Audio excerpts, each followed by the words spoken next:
republic for which it stands. One nation, under God. Indivisible. With liberty and justice for all.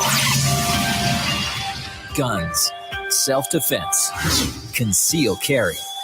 This is the Patriot Defense Podcast. From the War Room in Idaho's high desert, here's your host, Todd Echols. And we are back. Once again, we are tucked away in the war room somewhere in the high desert of southern Idaho.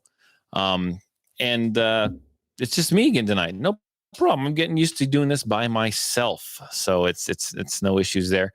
I hope everyone's had a great week. If you live in the local area here where I'm at, I hope you've been enjoying our nice, cool fall-like weather. I know it's absolutely fantastic.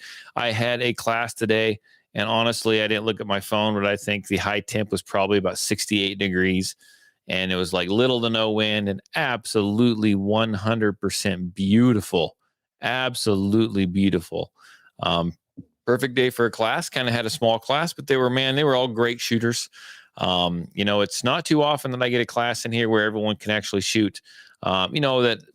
Can actually shoot, where everyone actually has shot before they come to class, and they've kind of got it somewhat figured out. It was a really nice change up. I love helping new shooters. It's a lot of fun, and I enjoy it tremendously. But today, everyone could shoot, and everyone could shoot pretty well. Kylan, 100 degrees there, Kylan, in North Carolina. That's what Kylan had to throw out there. But it's nice here. It's really nice here. In fact, I swear the leaves on my trees are starting to change color a little bit. But I think we're supposed to be back up into the 90s this next week. So it is what it is. Short-lived as usual. But like I said, the class today, the shooters were really good.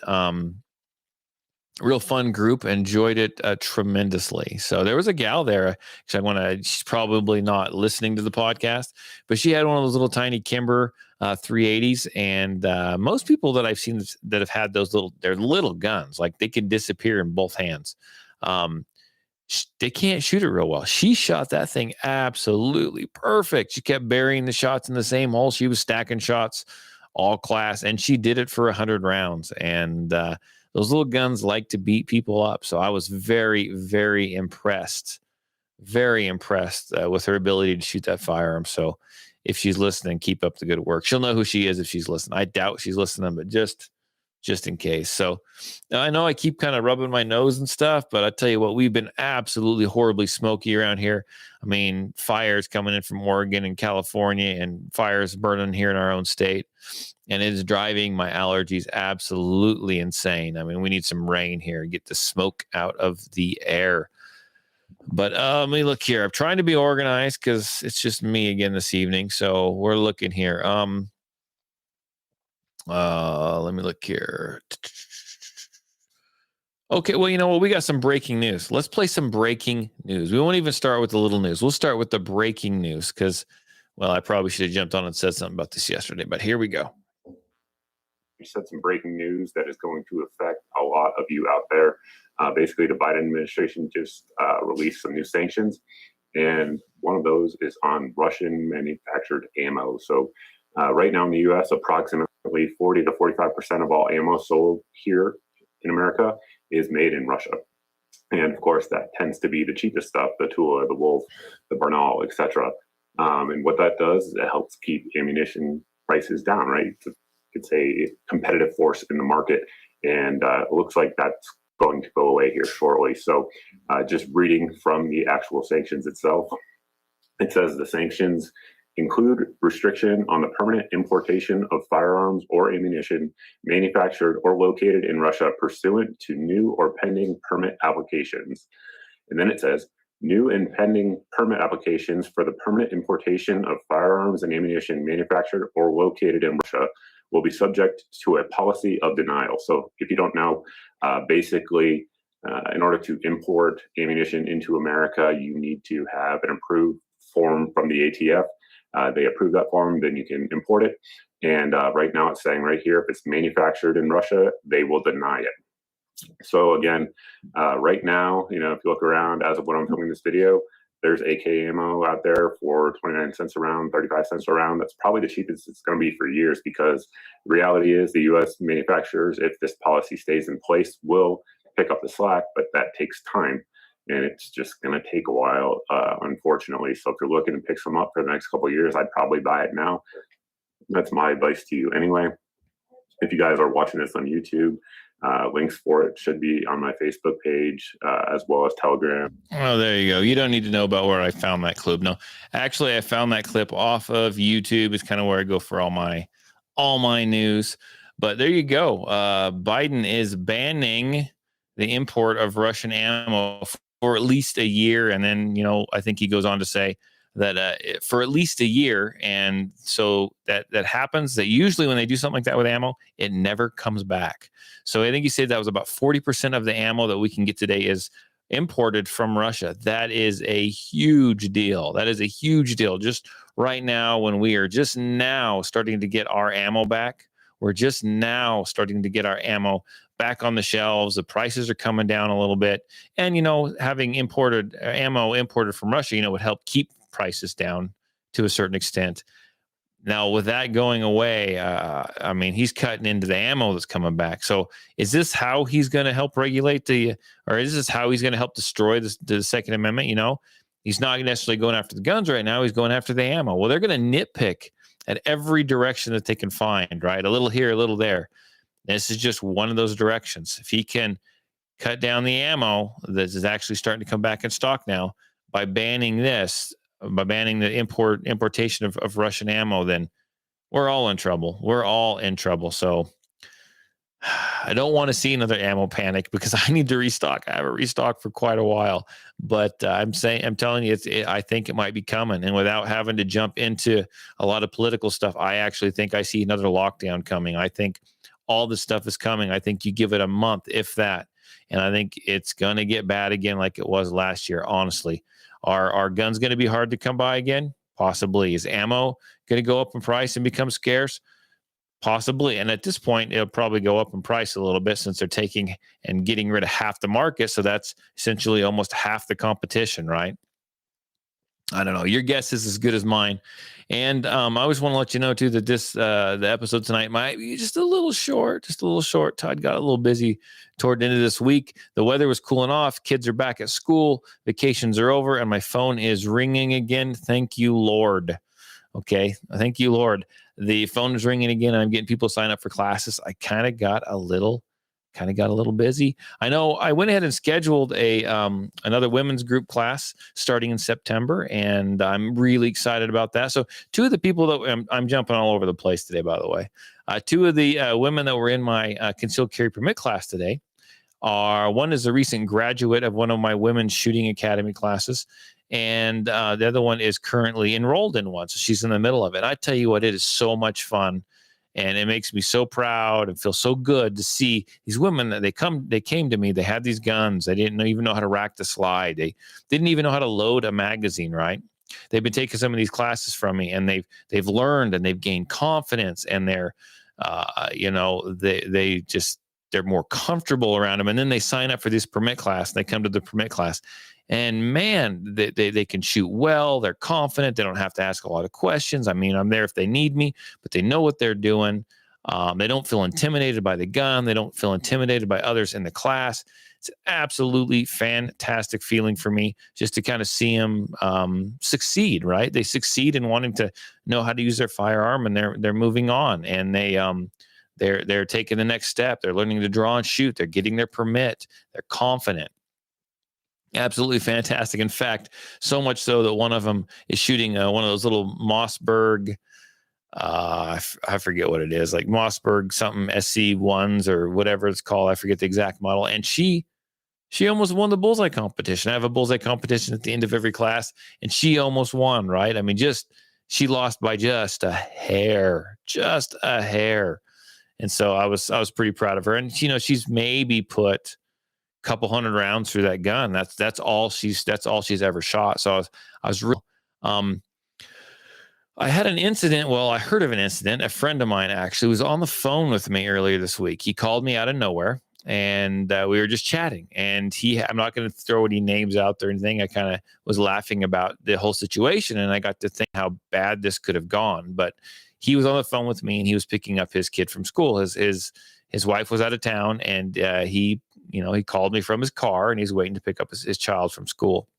And people, I guess, when you go to some schools to pick up your kids, sometimes at the very beginning of the year, it's just a complete mess, right? It's a complete mess. Parents don't know where to park. Some are parking, some are waiting in line. They don't want to get in trouble. There's a whole system, and lots of people like to mess that system up. And as he's on the phone, he keeps cussing and hollering and yelling that these people are cutting him off. They're cutting him off. They're driving by him. They're getting in the front of the line. He's waiting in the line. He's confused. They're confused. Everyone's confused. And the next thing I know, I hear him say, "Hang on a minute." And I hear him open, he's cussing, and he opens his car door. And I'm like, oh, this isn't going to go well.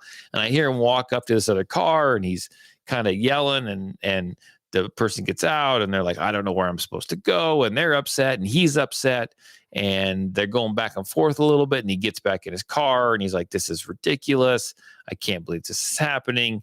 No one's paying attention to the lines in the road," and anything like that. And meanwhile, I'm thinking in my head, I know this guy has a permit. I know this guy can still carries a handgun. So here's my thoughts, right? I mean, he didn't use his handgun. He just kind of got into a verbal, not even an altercation so much, but just kind of a verbal. He was verbally upset, and he was stating how upset he was and his dissatisfaction of what was going on. But man, if he'd had a handgun, right?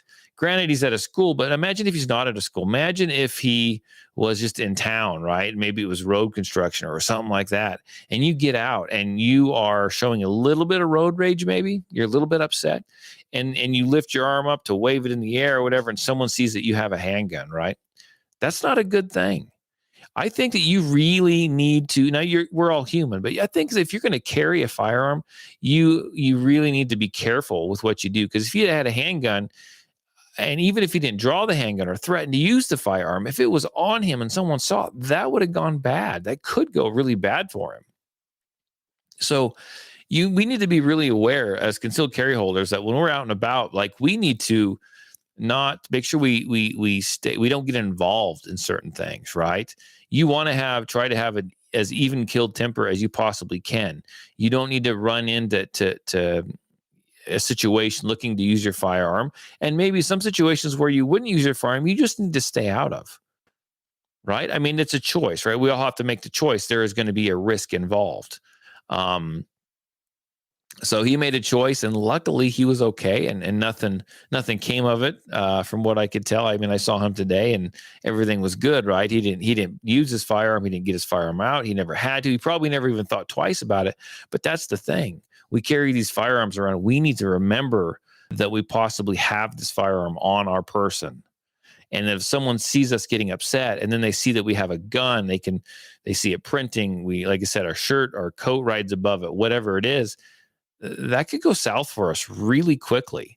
And when you carry a gun, you need to be about the nicest person out there, right? You want to step in front of me in the line? Go ahead, go in front of me in the line. I mean, you don't want to show signs of getting upset or show signs of anger, because honestly, bad things could happen. And it's one of those things too, that if you are a person that comes to anger easily, and you have a little bit of a temper, carrying a firearm might not be for you. So we just need to remember that we're being watched. There's people around us, and people can get the wrong idea, right? As when we carry a gun, we need to make sure we're an upstanding citizen, and that we don't put ourselves in any situation where we might have to use that firearm, on purpose or even by accidentally, right? We definitely don't want to do that. So if he's listening, he'll know who it is, and I'm not picking on him. And firearm issue never came up or anything like that. It's just something that I was thinking about as I was listening to him kind of get upset at the situation. I was like, man, I wonder if he's got, I don't think he does, but I wonder if he's got his firearm on him, because that's not a good situation to be in, and someone sees it. So speaking of that, I have a firearms. Go figure. Speaking of firearms, we're a gun show. Speaking of firearms, I got some news here. Let me pull it up on my phone. Come on. and it's thinking. Let's see here. Oh, that's not the right one. Let me find it here. I take notes on my phone all day long, especially when it comes to the podcast. So let me pull this one up here. This is about it says AR-15 pistol. AR-15, a pistol, and ammo was stolen from an Atlantis cop's car while he worked an off-duty security job. It says someone stole an AR-15 rifle, pistol, ammunition, and tactical gear from an Atlanta Police Department officer's personal car this month while the officer was working at an off-duty security job, the department said. The thief took a department-issued AR-15, 530-round magazines, the officer's personal 9mm pistol, and a bag full of police gear on August 2nd. The car had been parked at the public shopping center for nearly 6 hours while he worked the off-duty job. He discovered the theft when he returned to the parking lot to put a stool in his trunk. The officer found the two bags of 2 guns had been stolen, along with his tactical vest, gas mask, and helmet. The officer's ticket books and fingerprinting kit and some administrative paperwork were also missing. So there you go. Hopefully they find that stuff, right? Hopefully they find that stuff and they get it back. But there you go. So we talk about this all the time. It can happen to anyone, even a law enforcement officer, right? They're not perfect. As much as they'd like to kind of tell everyone that some of them like to tell everyone that they're perfect and they're better than us, they're not. Stuff still happens and they do make mistakes, right? But that's no excuse. I mean, you don't use your car as a safe. Your car is not a safe. Okay. If you carry your gun on you and you go to a place where you cannot have your firearm, what do you need to do with it? You need to lock it up. You need to put it in a safe that is attached to your car somehow, whether it be underneath your seat, bolted to the floor, whether it be strapped or chained or cabled to your seat base, right? You can put your firearm in the safe. It needs to be in the safe. The safe needs to be locked, and it needs to be pushed out of sight. Okay.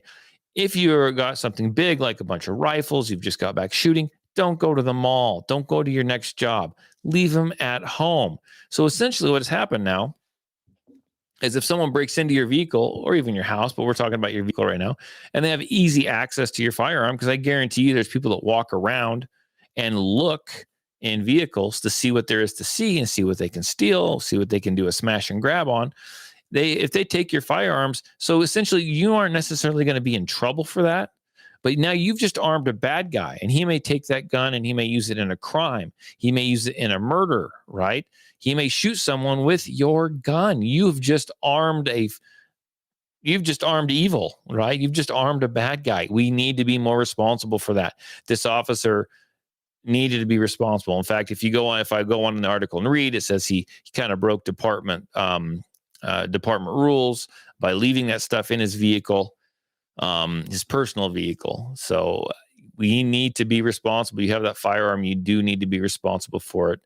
You need to make good choices and lock the thing up. And even if it's in your house, right? I know around here where I live, there's been a lot of burglaries, a lot of break-ins lately, and a lot of different, even houses right around where I live, right? Lock everything up. When you're not home, when you're not using it, lock stuff up. If you've got small children, your firearm should be locked up anyhow, but lock that stuff up, man. I've taken to even putting my computers in my gun safe, right? It's got my business on it. My life's on these things, right? They're expensive. I don't want to have to replace them. I lock that stuff up. I hope no one breaks into my house, but if they do, I'm going to make them work to get my stuff. So you just don't leave it laying around. There's a ton of firearms being stolen all over around here. And then, nationwide, they're being stolen, obviously. I know another story of a law enforcement officer who his patrol car vehicle was parked in his driveway. So was his personal vehicle. It was at night. He went to bed. He left his personal handgun in his personal vehicle. Even with his patrol car sitting right there, someone went and they broke into his car and they took his gun. There's no reason for your firearm to be left in your car overnight. Just because you're too lazy to go out and get it and be responsible with it. If you can't be responsible with your firearm, you shouldn't have a firearm. Being responsible with it means knowing where it is at all times. What if a kid had gotten into your car? What if you would send your son to go out and get, your wallet you left in your vehicle, and he finds your gun, and now a small hands and a child has access to your firearm all of a sudden, right? That's not a good thing. We need to be responsible. Let's see what else I got here. I'm looking forward to this weekend. I got the Tactical Performance Center coming down, and they are using my range I'm hosting them for 3 days. They have a 3-day class. I'm getting really excited about that. Love to see them guys again. Had a great time when I went down to Arizona and took some classes with them. So it's a big weekend coming up over here at Patriot Defense. Hope the weather works out. Hope it's not 158 degrees. In fact, today, this weather would be absolutely perfect. If it was this temperature for the 3 days they were here, that would be absolutely fantastic. So, hey, I wasn't going to mention it, but I know a few weeks ago I mentioned about, possibly wanting to know if people were interested in me starting up a Patreon account. And I got lots of comments and lots of feedback, and I sure do appreciate it. And so I have decided to go ahead and open up a Patreon account. And for those of you that don't know what that is, what that is it's an account that I open up and I put some extra content on it. And for you to access that, it's like a couple dollars a month or whatever price I set or whatever price you want to put, you feel like donating every month, to the cause. And I've actually got one of those in progress. I got my account set up. I've got some videos and stuff. I'm just in the middle of editing those and getting those up there. And when I get it all finalized here, hopefully this week, I will let everyone know when it goes public. And if you feel like you have ever gotten any value out of this podcast, and you would feel like supporting me or supporting the podcast in any way, you definitely can take a look at that. And I'll be putting in content in Patreon every month extra besides this podcast. I haven't decided exactly what kind of content. I know I'm going to put some instructional type videos on there for sure. I've already got those recorded, but so it's like I said, it's a work in progress. Hopefully I can finish it up this week and get it up there. And just know, I do appreciate any support I get. I'm not begging for money. I'm not trying to be a millionaire. In fact, this is this is hard for me to even want to put a Patreon up. It really is. I work for what I get, and I don't know. But if you guys get some value out of it, fantastic. And I do appreciate the support. The podcast is not free. It's not super expensive, but it's not free, right? I mean, I probably got about $1,000 in equipment sitting here that I purchased over time. And, I do need to make some upgrades. There's a fee every month for hosting the podcast. There's all kinds of stuff that's involved. And right now, I said the podcast is free, and the actual podcast will always be free. If you feel like kicking in a little, you can check out the Patreon. I'll get it finalized this week, and I will put a link up, and you guys can go check it out and decide if it is for you. And if it is not, I'm fine with that. I really value just listening to the podcast. I value your comments and your feedback, and I just enjoy doing this. A little help would be nice, but I do enjoy doing this. Not a problem at all. So, one more thing I want to touch on, and I did tell you that this podcast is probably going to be a little short. I got some stuff. I got to go tomorrow, and hopefully my 16-year-old son is hopefully going to be purchasing his first vehicle tomorrow, and I'm really proud of him. He worked hard all summer. He's got his money saved up. He found a car sitting in a field, and it's just chip off the old black block. He's kind of like his old man, right? We don't buy cars from lots. We don't buy cars out of driveways. We go pull them out of farmers' fields. Much to my wife's dismay, we're going to go check out a car that he found and see if we can make an offer and see if we can drag it home with us tomorrow. So that's why this is a little short. I got to get a bunch of stuff prepared for that. But I am taking these classes. I've mentioned taking these online classes to help market my business and kind of that kind of stuff. So I didn't really go to college very much. Didn't get any extra schooling, so I consider this my extra schooling, right, for my business. And I like it because I don't have to take the algebra and all that English and all that other garbage that all the other required stuff that other people had to. I made my own way, and now I'm the school of hard knocks at this point, trying to catch up and learn some of this stuff. But anyhow, I was listening to, and I think I mentioned this before, but I just keep going back to it. This guy was talking about the instructor, right? It was talking about marketing and tell us about how when he markets, you can market to certain levels of people or certain types of people for he uses gets in his firearms classes. And he wants the experienced ones. He wants the tactical type ones, right? The ones that know what they're doing. He doesn't want to deal with new shooters. He doesn't want to deal with negligent discharges or anything like that. He basically came out and said he doesn't want to get shot. So he wants experienced shooters. That's who he That's who he markets his business to. Well, you know what? I got to thinking, who do I want to market my business to? And I've come up to, and I'm watching those two ladies in my class today that I've taken from non-shooters to buying their first gun to getting as far as they have today and being confident. I absolutely love new shooters. And I know I can teach all kinds of stuff, but I'm really going to start marketing my business, I think, toward new shooters. They are by far my favorite shooters. They really are. I love having people call me that say, hey, I'm scared, but I need to learn how to use a firearm.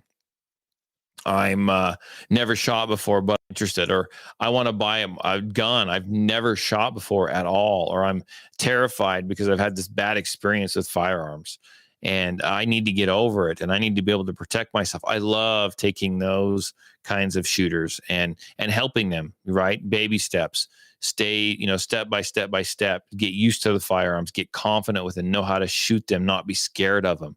I love to help them figure out how to navigate the ins and the outs of the firearm and the ammo and what ammo goes in what gun and how do we buy ammo and where do we buy ammo and what are the laws concerning ammo and firearms.